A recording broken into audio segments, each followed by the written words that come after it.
1, 2, 3, 4, 5, 6, 7, 8, 9, 10. 1, 2.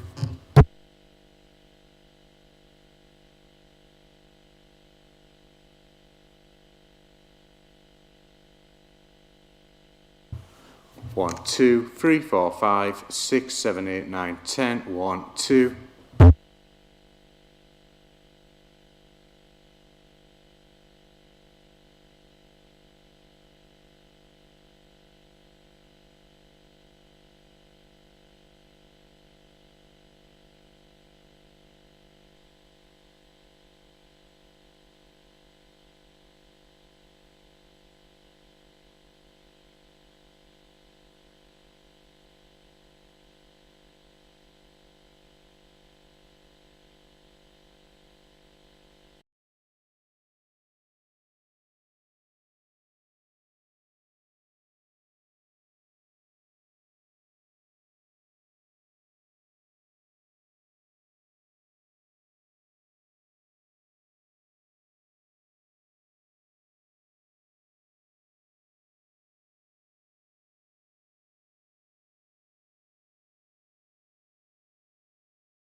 Well, good morning, everyone. Thank you for joining the Cabinet meeting this morning, and welcome to anyone who's joining us from home.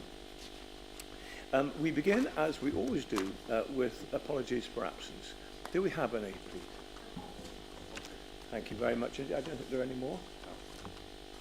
The next one is disclosure of members' interests. Are there any from members? Yeah. I have one which I will declare, which is agenda item 15, and I will pass over to the deputy leader to take the meeting when we get to that stage. So if there are no more, the next one is minutes of the last meeting, which I'm going to sign as a truth correct record, if you are all happy with that. Agreed. You all agreed? Thank you very much. That takes us to our first report today, which is Energising Blyth Programme, long-term plan for towns.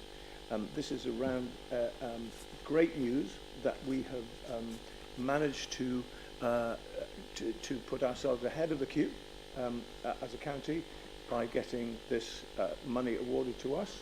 And I'm going to ask Richard Wimmer to tell us a bit more about it. Thank you very much, Leader. So this is a request that you accept nearly £20 million of funding for Blyth Regeneration. As you say, Leader, this is great news, and we're very thankful to the previous Conservative government for making Blyth one of the pin-up towns for levelling up. Something that was noted indeed by the team when they came up from Westminster to discuss this funding award earlier in the year. Blyth in total has received about £90 million worth of funding for future High Street Fund and for in terms of town deal money, we've also been the beneficiaries of hundreds of millions of pounds invested in the Northumberland line, £86 million or so invested in the renewable energy catapult in the Port of Blythe area. We've got money, as you'll be aware, for the Relief Road, which is being dedicated to us of around about 40 or so million pounds. So lots going on in Blythe.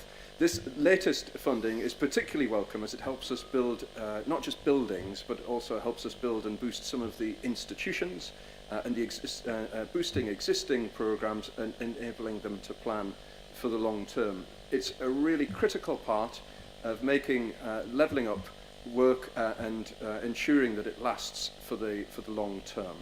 We've been busy consulting on how to prioritise these funds, and as you can see at section 5.4.5, there's an emerging framework and an emerging plan for this funding.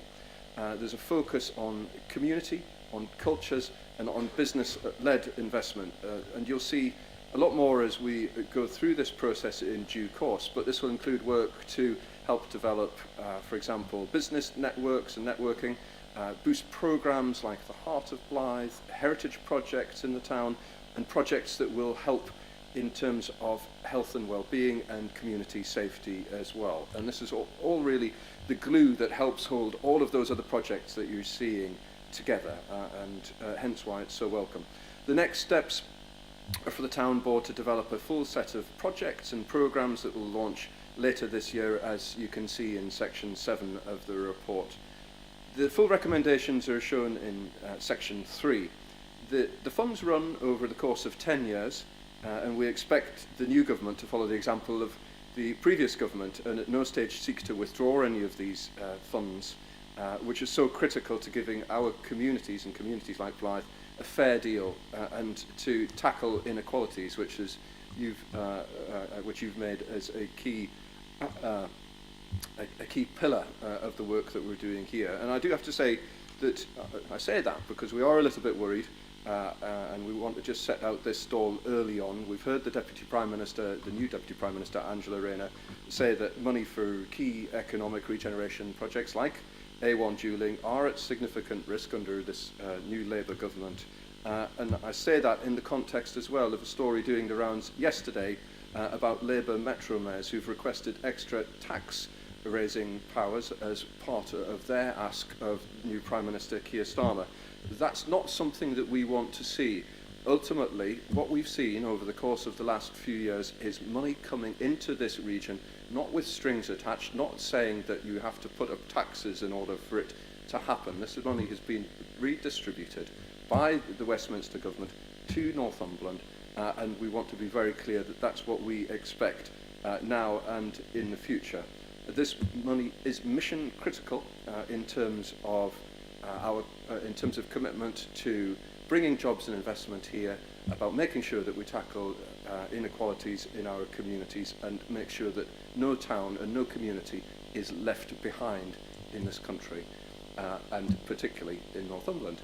I've moved the recommendations at section 3, which are very clear, and hope that you all support them. Thank you.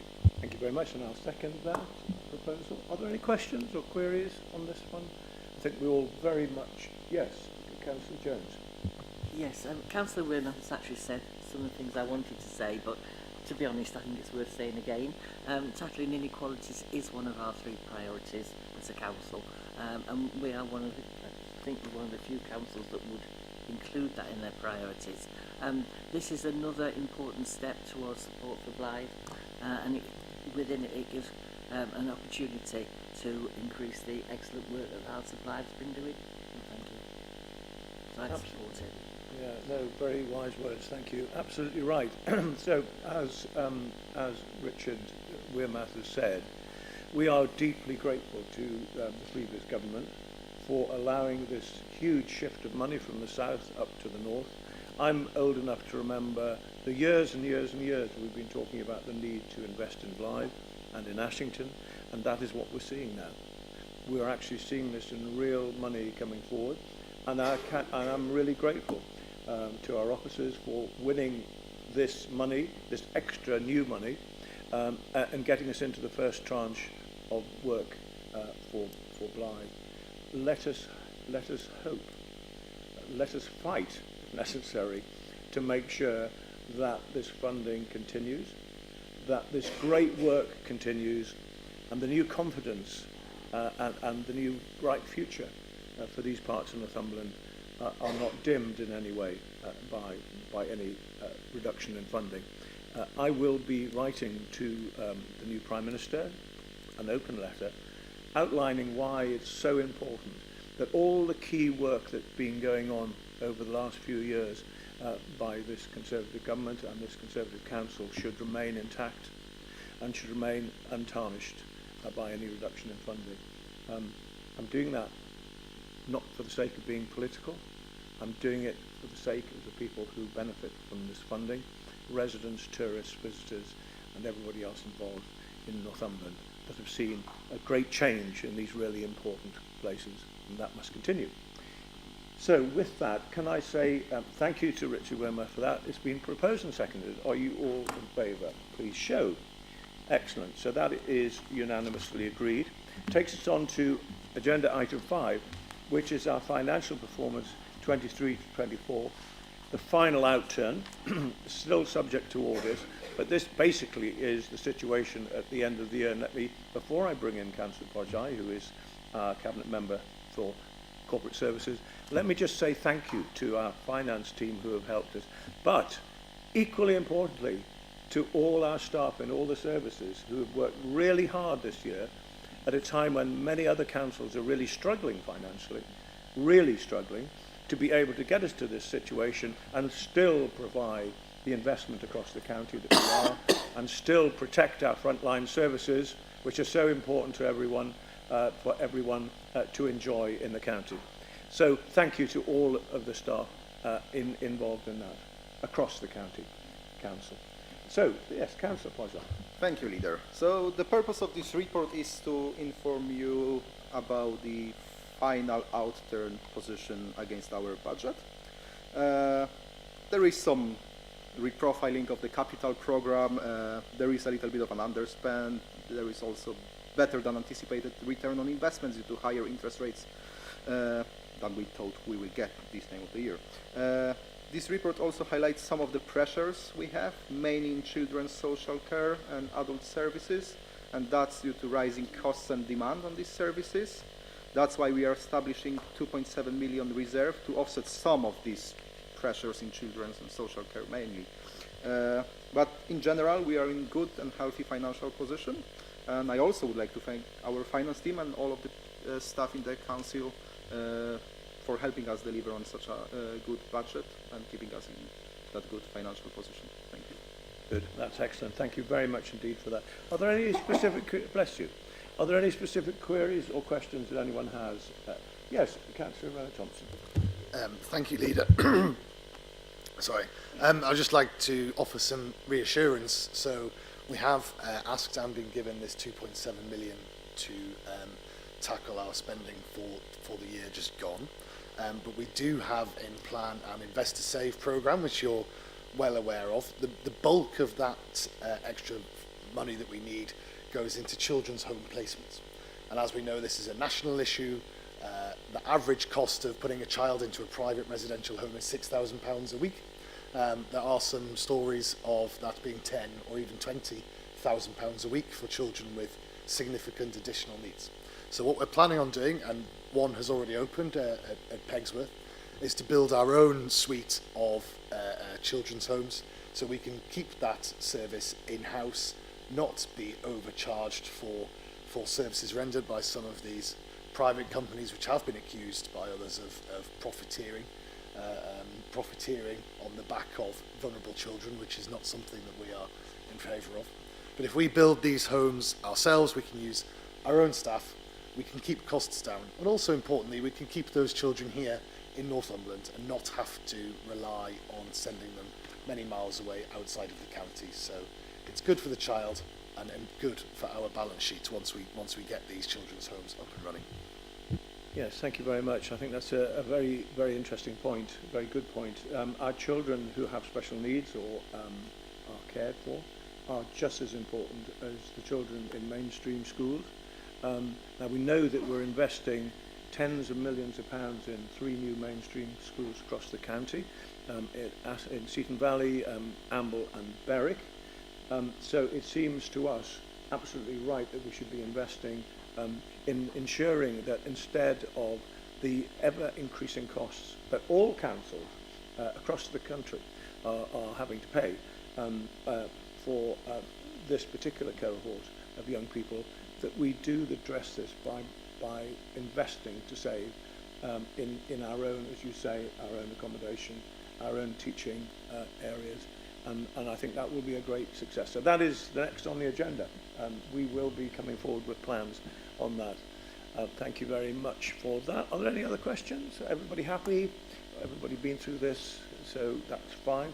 So thank you again to all of you, Cabinet members, and thank you to the officers for getting us to this position. You proposed it, I think, and it's seconded by Councillor Weirmer. Are we all in favour, excuse me, of the recommendations? Yes, we are. Excellent. The next one is agenda item 6, which is establishing the Data Academy. Tell us what a Data Academy is, please, Councillor Pojai. Thank you, Leader. The Data Academy is the continuation of the pilot program we introduced in December 2023, which trains some of the staff with basic data literacy skills.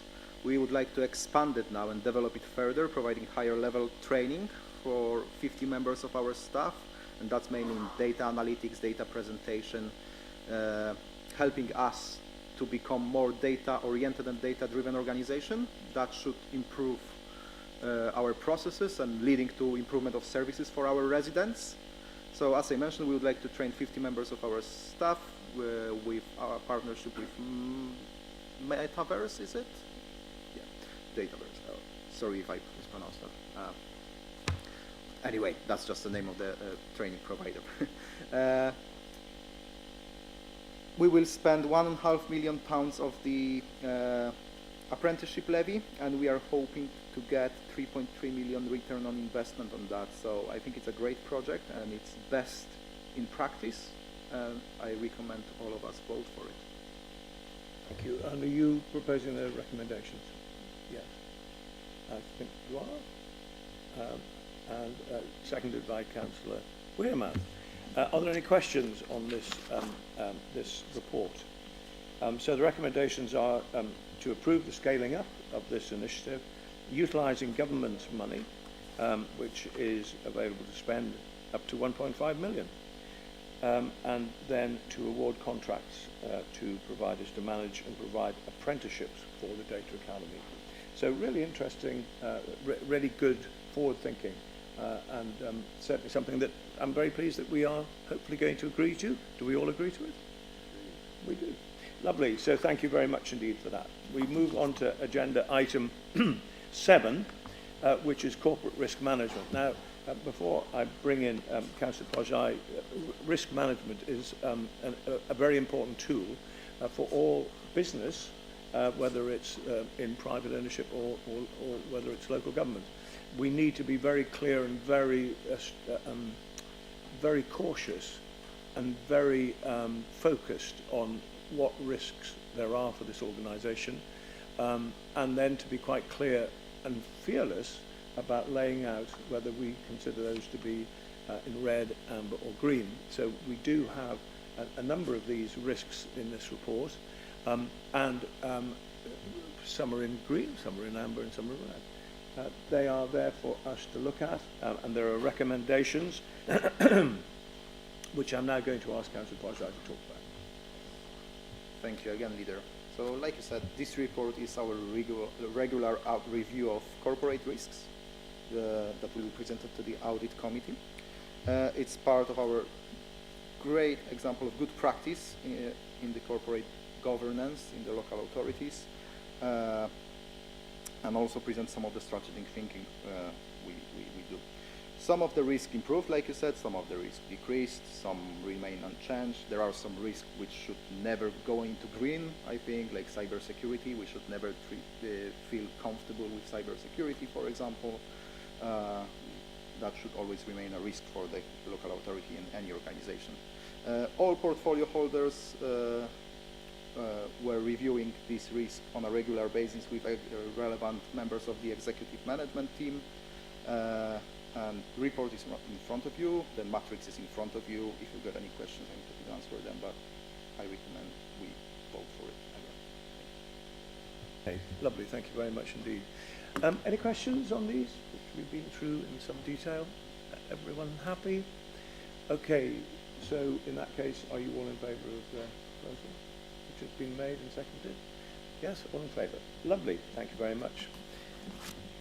That takes us on to the summary of new capital proposals. Normally we have 5, 6, 7 of these, but we only have 2 this time.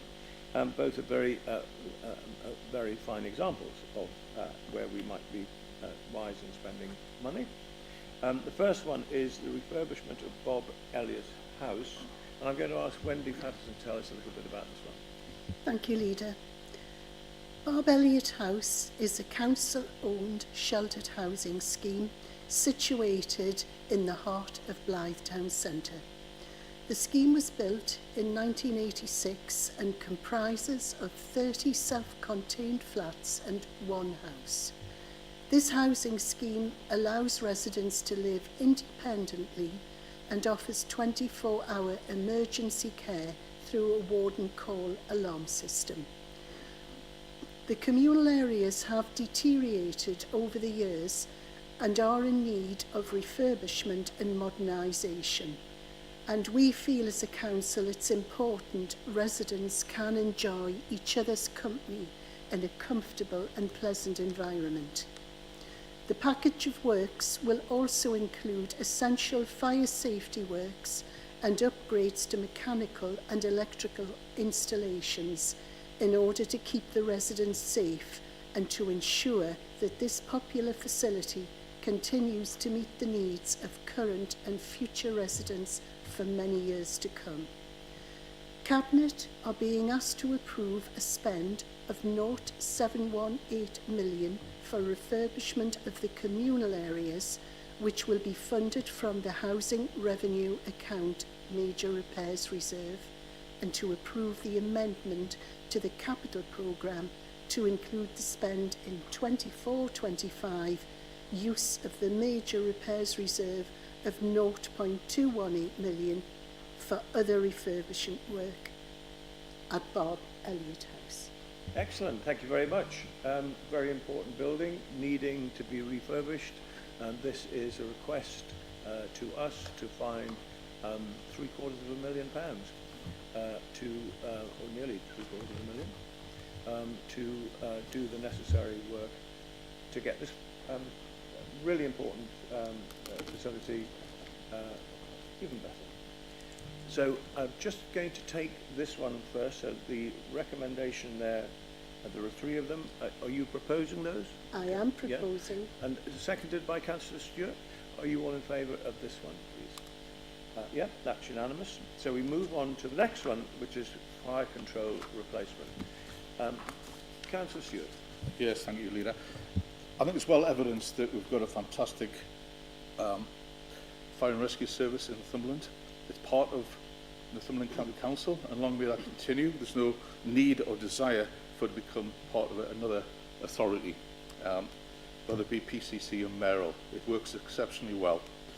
We've got a highly trained, highly motivated, well equipped team out there, from the call handlers all the way through to the teams on the ground. This system here is expensive. It's got to be replaced, and the papers on 7.4, you'll see the various options have been discussed there.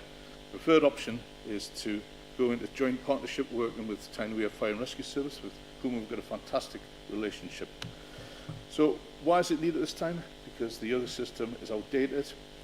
We have a modern county here, very diverse areas from southeast Northumberland, where tens of billions of pounds have been invested over the last few years by the previous government. Something which the whole of the country and Europe are envious of. So we're tackling new problems there. We've got a very historical county with tourism being one of the main incomes here. We've got nature that's having an impact upon the services of the Fire and Rescue Service.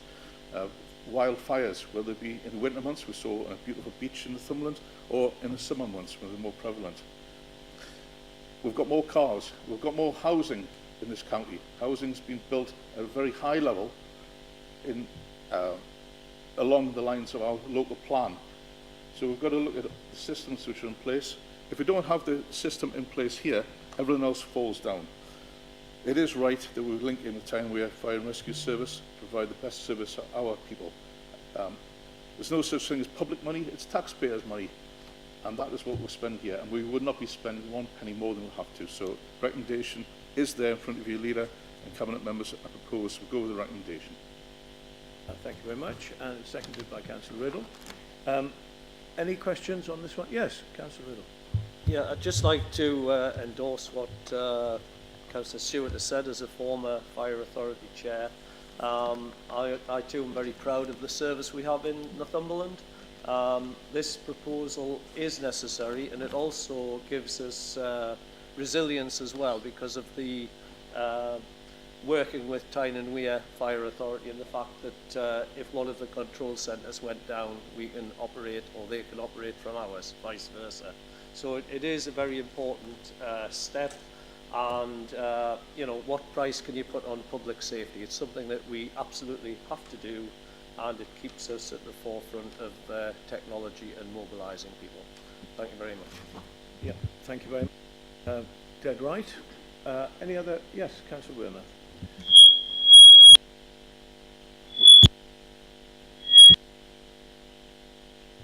Is this a bit of paper?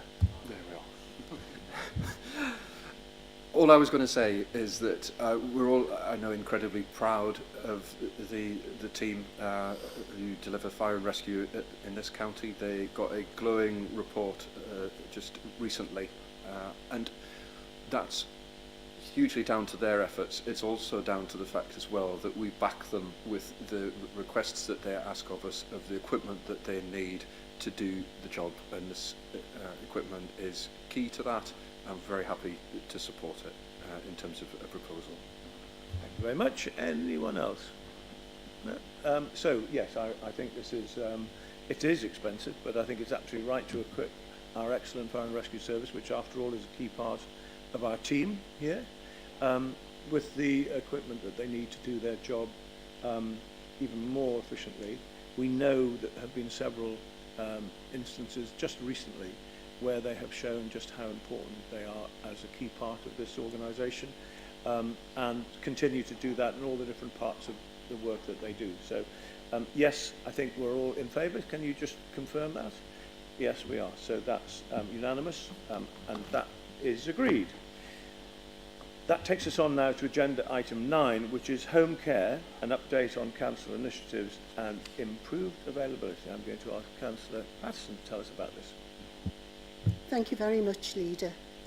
This is a story of success, and I'd first of all like to thank our hard-working adult social care team and also our wonderful care providers who we wouldn't manage without. The geography of Northumberland is completely different to most areas of the North East. It's beautiful, remote, also urban, and also challenging for some services.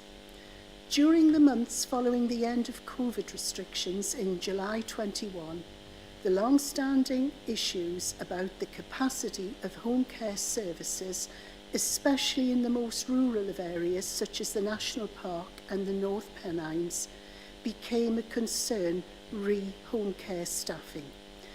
Demographic projections suggest these challenges will continue to increase.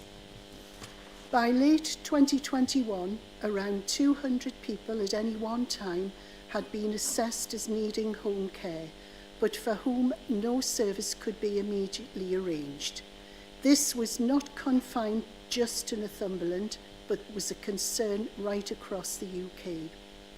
There seems to have been a number of reasons for this, including the impact of long COVID and of health conditions that had been undiagnosed or untreated because of COVID-related pressures on the NHS. As an initial response to the general pressures affecting the care workforce, the Cabinet decided in January 2022 to introduce a wage support scheme in which providers of most care schemes would be offered higher fees if they committed to paying at least a local minimum wage set at a higher rate than the statutory national living wage. This scheme was introduced from April 2022 with the local minimum wage rate initially set at the level of the real living wage. The majority of care providers across all relevant sectors accepted the wage support scheme offer, and almost all home care providers did so.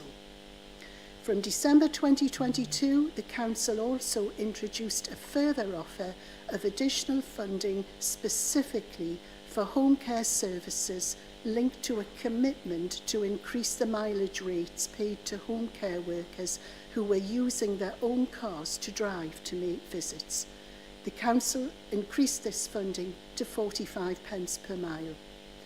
During the winter of 2022-23, the Council made use of a government grant linked to improving capacity for discharge from hospitals to bring forward the increase in wage support funding for home care and care homes, which would otherwise have been introduced in April 2023. Over the last 12 months, home care capacity has improved substantially on all key measures, and broadly speaking, home care capacity has now recovered to its level before COVID. Alongside the Council's additional financial support, this substantial turnaround in position comes after a lengthy period of close joint working between adult social care officers and home care providers who have helped to share the implementation of the Council's initiative. Home care has numerous benefits for our residents. It fosters self-belief and esteem, encourages physical activity, and promotes a sense of belonging. Thank you very much. Excellent. And are you going to propose the recommendation? I don't know that there is any recommendations, Leader. I think this is just for information. There are recommendations on 3.1. Is there? Yeah. Oh, right, so, yes. I think that's, you're going to... Absolutely. Yes, excellent. Yes. And seconded by Councillor Stewart. Thank you very much. Any questions on this excellent report? Just, can you clarify something for me, which is that in 2022, there were an average of 90 unfulfilled referrals per month. In 2023, there were 82, and today, at the moment, out of 287 referrals, there are only 4. Absolutely. Yes. So I think that's really good news, and I think I can only say thank you to everyone involved for this. But I think it did make a big difference when we took that decision to increase the mileage rate and to increase the rate of pay to properly reflect the skills and dedication of care workers. So I think that all together has made that big difference. Yes, Councillor Wearmouth. Thank you, Leader.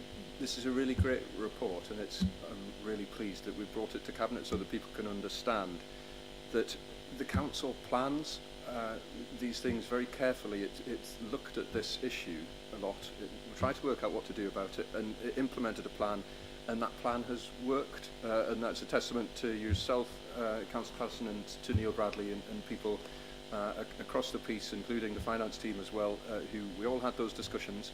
We were very keen to emphasise that work should pay and pay a fair wage, and that's what we did.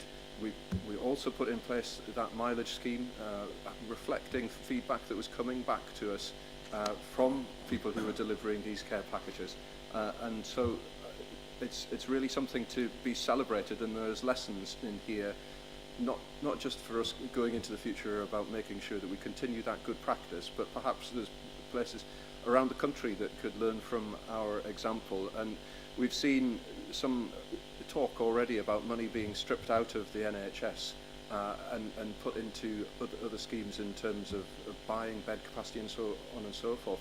But the best place that you can possibly spend your time in your life is, in this sense, is at home. And our council is empowering that is so fantastic. And I hope that people pay attention to the work that's done by yourself and your team, and they look and they realise that this is the way ahead, to give people a fair deal in delivering these services, and when we do, they deliver them very well indeed. Thank you. Yeah. Thank you very much, Councillor Weymouth. I mean, I think if we do have recommendations, it is to monitor our ageing demographic, because it will be a concern, I think, in the future. Excellent. Yes, Councillor Watson. Councillor Patterson started off by saying this is a success story, and it is, and I'm very pleased to hear it. A few years ago, I would get the odd phone call from people who were saying there were some problems, and we tried to deal with them. It's been diminishing over the past year or so, and now I'm not getting any at all, which to me says things have improved. Real improvements in this situation over these last couple of years. And it's something I've always been very interested in. If we can't look after our old people properly, then we should be ashamed. And I know it's been very difficult for us, but I'm glad that the actions that we've taken and the work that all the people have done has got to us where we are today. So thank you to everybody concerned. Absolutely. And I think another point, just to sort of emphasise what Councillor Weymouth was saying, is in the report where it says at the start of April 24, 22,700 hours per week of home-based care were being provided, which is an increase of 1,743 hours, 8% above the figure from 12 months earlier. So we're not only putting more money into this, we're putting more time and more resource into it. And from one of the most important services that we provide, we are absolutely motivated, dedicated to make sure that everyone gets the service that they need. So I'm very pleased with this report. It is an excellent report, and one that we should truly celebrate. So we've had the recommendations proposed and seconded. Are you all in favour, please? Yes, good. Thank you very much. Agenda item 10 is selective licensing scheme. This is a scheme in a designated area of Blythe, covering an area within the Croft and Coupon wards. I'm going to ask Councillor Stewart to tell us a bit more about this, please. Yes, thank you, Leader and Cabinet. This comes in the Councillor Horncastle's portfolio. He's not here today, but I'm sure I'm speaking on his behalf and say that he's entirely enthusiastic about this scheme which is introduced.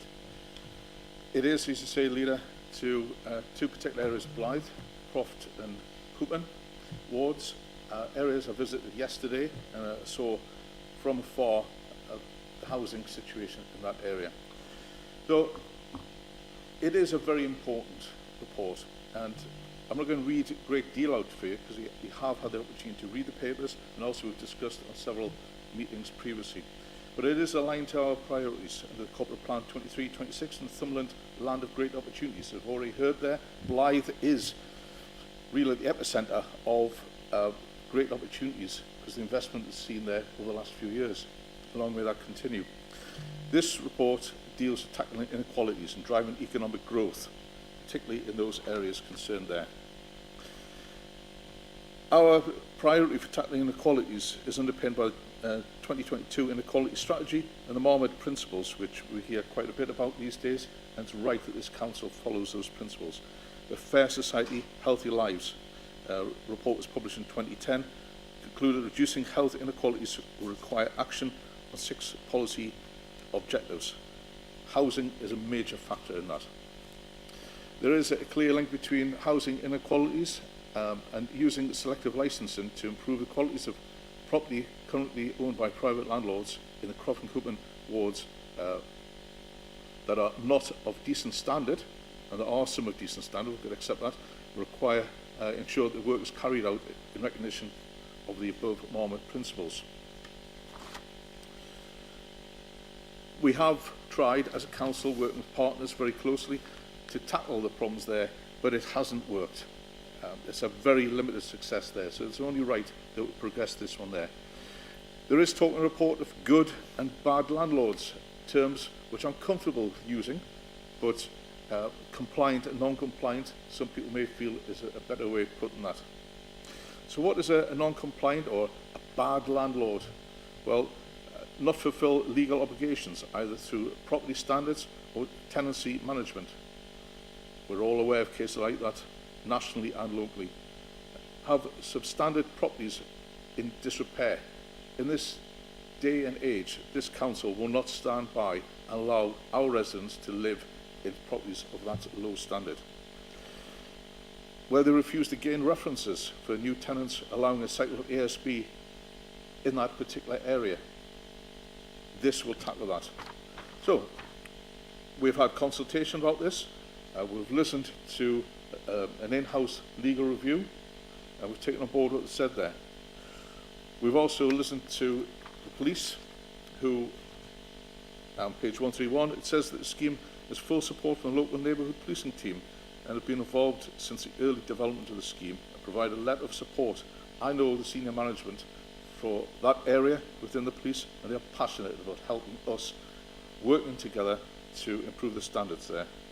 Research has shown that customers living in or close to the proposed scheme should benefit substantially from the scheme through targeted proactive enforcement of housing standards, leading to a rise in both property and management standards of private rental. So, thank you to the officers who have worked extremely hard on this. There hasn't been a lot of obstacles in this. People have seen that it is the right thing to do there. So, I propose that the 3 recommendations covered in this report, that I'm happy to put those forward to the Cabinet for approval, please. Thank you very much. Are you proposing the recommendations? Sorry? Are you proposing the recommendations? Yes. And seconded by Councillor Riddle. Any questions on this initiative? No? Oh, yes. Okay. Yeah. I just didn't want to jump in as the first person leader, but if no one else wishes to speak, then I will. Which is to say that I fully support this initiative, Councillor Stewart, and we've talked about it at length. It's really important because it actually helps us bed in all of the work that's going on in terms of regeneration in Blythe itself. And why is it important? It's important because we have issues of crime and antisocial behaviour in particular in the town centre, and that comes in many cases from some of the exact same tenants that you're talking about here. A very small handful of people who make life hell, not only for their neighbours in terms of in their street, but also in terms of their behaviour when they spend time dwelling within the town centre, and that puts people off going into Blythe Town Centre. We can't allow that to be the case, otherwise we put at risk everything that we're seeking to achieve with all of our other programmes. So it's important in that sense. It's important in particular as well for the residents in those streets. And so what are we doing about it with this work? We're saying to a very small collection of landlords who have a very small collection of tenants, this behaviour is not acceptable. We expect that you have particular standards and that you implement them. That is a very basic and realistic ask of someone when they're releasing a property to a tenant for let. And I think it's worth emphasising as well, it's supported by the community, it's supported by the local councillors to the best of my knowledge.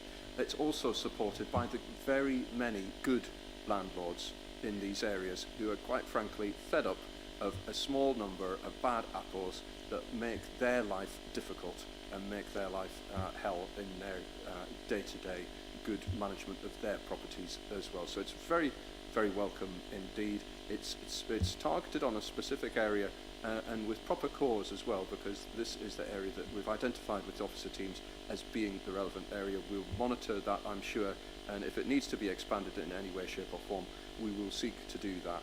But for now, very, very content with this. It's a big step forward in the right direction. Thank you very much for the report, and very happy to support the recommendations. Thank you very much. Anything else from anyone else? No? In that case, can we see if you're all in favour of these recommendations? That's unanimous, so thank you very much indeed for that.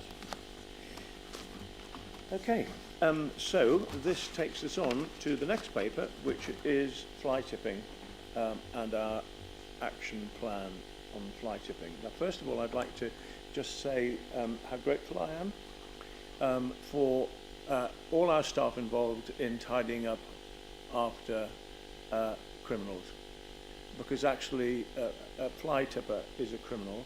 There are other words, other adjectives you could use to describe someone who blatantly wants to create a mess and then expects others to pay to tidy it up.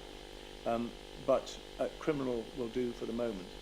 We know that fly tipping across the county compared to other similar counties is reasonably good, and that we are definitely within a comfortable zone in terms of having these matters under control throughout the county.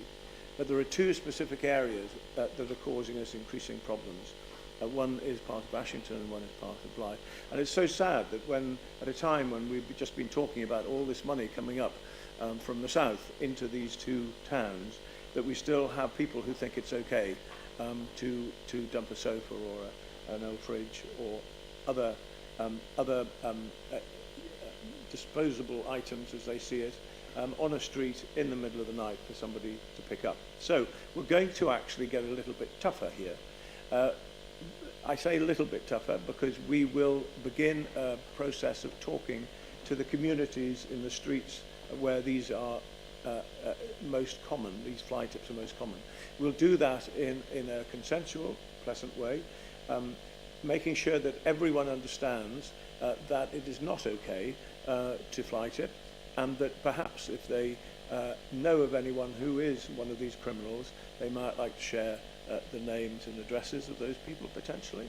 But certainly it's about talking to the communities in a way that they can feel involved in reducing fly tipping in these areas. But we're also going to radically increase the level of fines, and quite rightly too.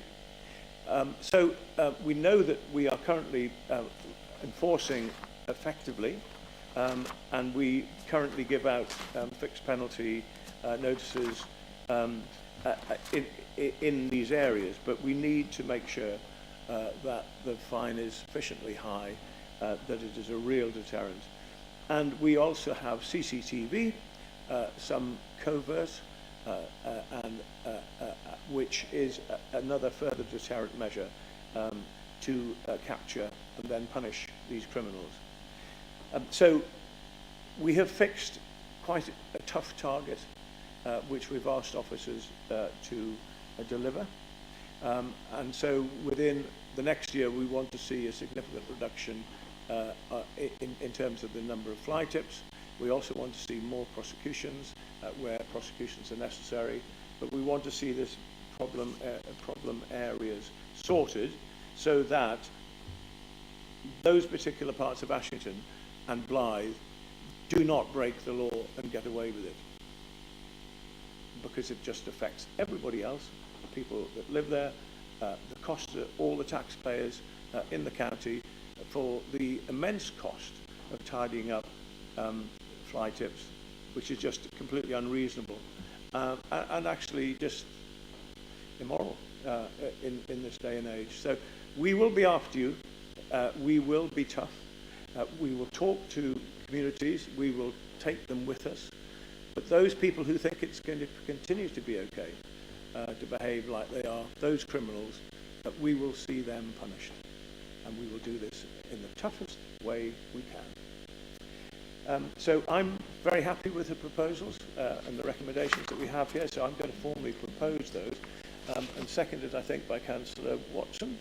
Are there any questions, any thoughts about this? Yes, Councillor Wearmouth. Thank you, Leader.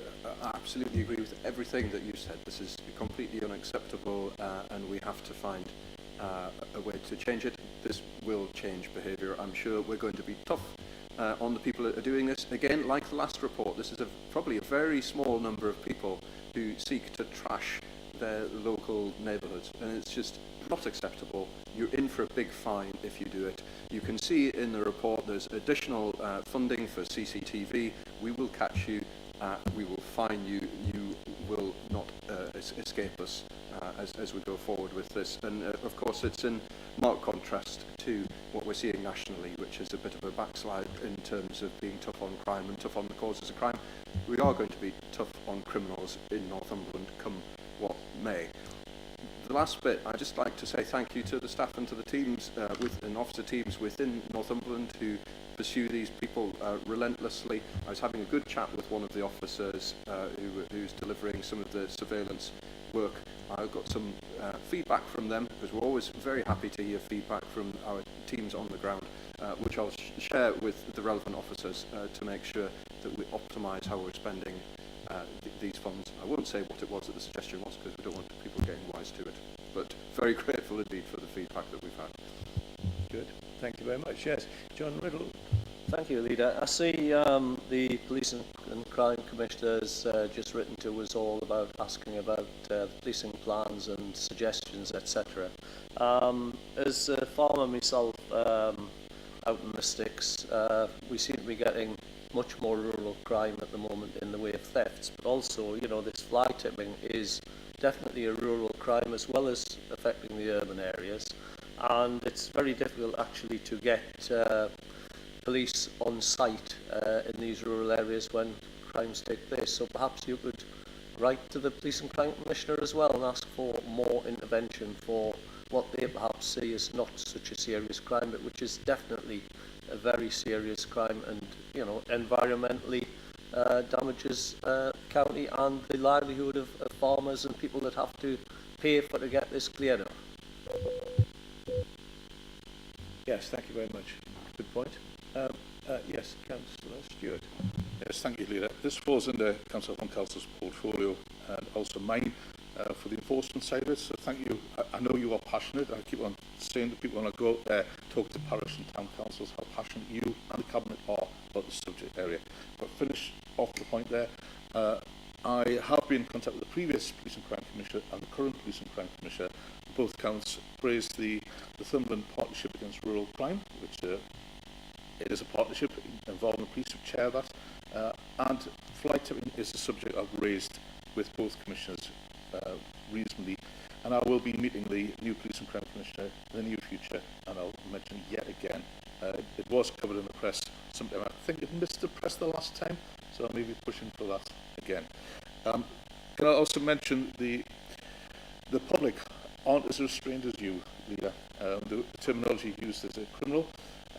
There was a man appeared at Newcastle, in some of the courts recently in relation to fly tipping some dangerous items in our county. He came from Newcastle. I've seen some of the comments which have been said by the public. They are not very happy with them. What also is pleasing is I recently visited Blythe, met two county councillors from Blythe and a town councillor there. They are adamant that they are going to work with us very closely, and the cameras have been deployed in that area with great success. So again, thank you to the officers there. A week or so ago, at the request of the clerk from Ashington Town Council, I met county councillor and town councillors there. Again, they are passionate of working with us there, and I thank them for the cooperation and the work they're doing in the area. We have certain initiatives there, and it is working. The household waste areas are open, probably 7 days a week up there. People are just ignoring that, and they're dropping them there. We're not talking about somebody who's just dropping a cigarette pack. These are people who are criminals, who are travelling long distances. They're probably getting paid to dispose of the rubbish by honest householders, and they're just dumping it there. So it is a criminal act, and they're absolutely right. So, well done. Hopefully we'll get it sorted. I'd like to see lots of convictions. Yeah. Good, good. Okay, so, yes, Guy Renner-Thompson. Thank you, thank you, Leader. Councillor, the previous councillor briefly touched on it, but this is part of a bigger strategy. You will know there are other councils in the North East that are closing their rural waste recycling sites, but we as a council are absolutely committed to keeping them open, talking about places like Seahouses, places like Wooler, places like Allendale and Hawkesbury. You know, we will never close those waste recycling sites like other councils have done by keeping them open, and we've made it easier for commercial vehicles to go into those tips as well, making it easier for legitimate builders and tradesmen to get rid of their waste. So there really is no excuse, no matter where you are in the county, for fly tipping, when we've made it as easy as possible to get rid of your waste legitimately. Indeed. Good. Thank you. So, anything else from anyone else? No. In that case, can we agree the recommendations? Could you please show? Thank you very much. Thank you. I will chair the remainder of the meeting. And so we move on to item 12, which is a report from Councillor Watson. Now, the report does have a confidential annex. If we do need to discuss that, then we will have to move into closed session, but hopefully we can avoid that, subject to any questions that members of the Cabinet might have. Councillor Watson. Thank you. As I understand it, the purpose of this report is to give an update of where we are and what we've done. The actual recommendations that we want to follow will be in private, so I can't actually discuss the outcome. So I want to go through what it is that we've been doing. We were asked some time ago to receive a report on the update of the preferred models, and we looked to have seen Dr. Caroline Murphy commissioned to undertake an independent review of our cultural investment in Northumberland. It's clear that culture has a real effect on health and well-being, and it's also clear to us that for every £1 invested in NCC's culture, another £3 of existing money is leveraged into the county, supporting jobs and volunteers. So this is a really important part of our business. We were asked to look at 5 options, which are clearly there on page 157. It was to continue outsourcing the operation of the museums to a dedicated charitable trust, or it was to outsource to another not-for-profit organisation, or it was reverting to an in-house model of the service run by the local authority, or it was a contractor relationship with a private commercial organisation, or to mothball and cease operations. So this report has come forward with a recommendation for us to follow, and I think hopefully we will be happy to see the way forward that is presented by this report with a option that we are being asked to recommend. And I think, correct me if I'm wrong, that's probably about as much as I can say until... Thank you, Councillor Watson. Yes, that is what we can say. So, slight correction to my earlier comments. We need to tackle these first 3 recommendations in the first report, and then we will just need to go into private session to tackle the last few. So we will do that. And I take it that you're proposing that report. Can I have someone second? I am proposing that report, and there's any questions on it, but otherwise we will go into the private session. Thank you. So, seconded by Councillor Stewart. Does anybody have any questions or further comments that they might like to make before we...